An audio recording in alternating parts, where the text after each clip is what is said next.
கண்மணி அன்புடன் அடுத்த வர எபிசோடில் பார்த்திங்க அப்படின்னா கண்மணி பார்த்திங்க அப்படின்னா எல்லாத்தையும் வந்து ரெஸ்டாரண்ட்டில் விறகுடுப்பில் வேலை பார்க்க சொல்லியிருப்பாங்க. ஏன் அப்படின்னா கேஸ் வந்து இல்லை அப்படின்னு சொல்லிட்டு வேலை பார்க்க சொல்லியிருப்பாங்க. ஆனால் அன்புக்கு பார்த்திங்க அப்படின்னா அந்த புகை வந்து ஒத்துக்காமல் இருக்கும். அதனால் கண்மணிக்கிட்ட வந்து என்னால் வேலை பார்க்க முடியலன்னு சொல்லுவாங்க. அப்படியே உங்களுக்கு ஏசிலே வேலை பார்க்கணுமா, விறகுடுப்புலலாம் நீங்கள் வேலை பார்க்க மாட்டிங்களா, போய் பண்ணுங்கன்னு சொல்லி அனுப்பிச்சிருவாங்க. என்னை அந்த ஹோட்டலை விட்டு அனுப்புன்னு பார்க்குறியா, அது நடக்காதுன்னு சொல்லிட்டு அன்பு வீம்பாக போய் அந்த புகையிலையும் வந்து ஒர்க் பண்ணுவார். அடுத்த நாள் அன்புக்கு வந்து அந்த புகை வந்து உள்ளே போய் லங்ஸ் அஃபெக்ட் பண்ணி மயக்கம் வந்து வீட்டுக்குள்ளேயே கிடப்பார். அதனால அடுத்த நாள் ரெஸ்டாரண்ட்டுக்கு போயிருக்க மாட்டார். இது தெரியாமல் கண்மணி வந்து இவர் எதுக்கு லீவ் போட்டார், புகையில சமைக்க செலவும் வேணும்னே லீவ் போட்டிருக்காரு அப்படின்னு சொல்லிட்டு நினச்சிட்டு விட்டுருவாங்க.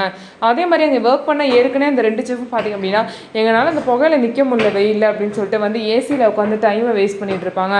இதுக்கப்புறம் ஜீவாவோட அம்மாவுக்கு உடம்பு சரியில்லைன்னு சொல்லிட்டு கண்மணி ஹாஸ்பிட்டலில் போய் ஜீவா அம்மாவை பார்த்துட்டு அவங்களுக்கு உடம்பெல்லாம் தொடச்சி விட்டு ட்ரெஸ் எல்லாம் மாற்றி விட்டு பார்த்துட்டு வருவாங்க. வீட்டுக்கு வந்ததுக்கப்புறம் ஏன் அன்பு இன்னைக்கு வெளியும் வரல, ஆலயம் காண ரெஸ்டாரண்ட்டுக்கு வரல அப்படின்னு சொல்லிட்டு கண்மணிக்கு ஒரு டவுட் வந்துடும். அதுக்கப்புறம் அவங்க சித்தப்பா விட்டு பார்க்க சொல்கிறப்ப தான் அன்பு உள்ளே மயங்கி கிடக்கிறது தெரியும். அதுக்கப்புறம் அன்பை கண்மணி ஹாஸ்பிட்டலில் போய் சேர்க்கும் போது தான் தெரியும் டாக்டர் என்ன சொல்லுவாங்க அப்படின்னா அவங்க நிறைய புகையை சுவாசித்து அவங்களுக்கு லங்ஸ் அஃபெக்ட் ஆகுன்னு சொல்லுவாங்க. ஸோ இந்த மாதிரி நிலைமைக்கு கண்மணி தான் காரணம். கண்மணி இதுக்கு பொறுப்பேற்றுப்பாங்களா, என்ன நடக்க போகுதுன்னு சொல்லிட்டு வெயிட் பண்ணி பார்க்கலாம். நம்ம வீடியோ உங்களுக்கு பிடிச்சிருந்தா நம்ம வீடியோவை லைக் பண்ணிட்டு பாருங்கள்.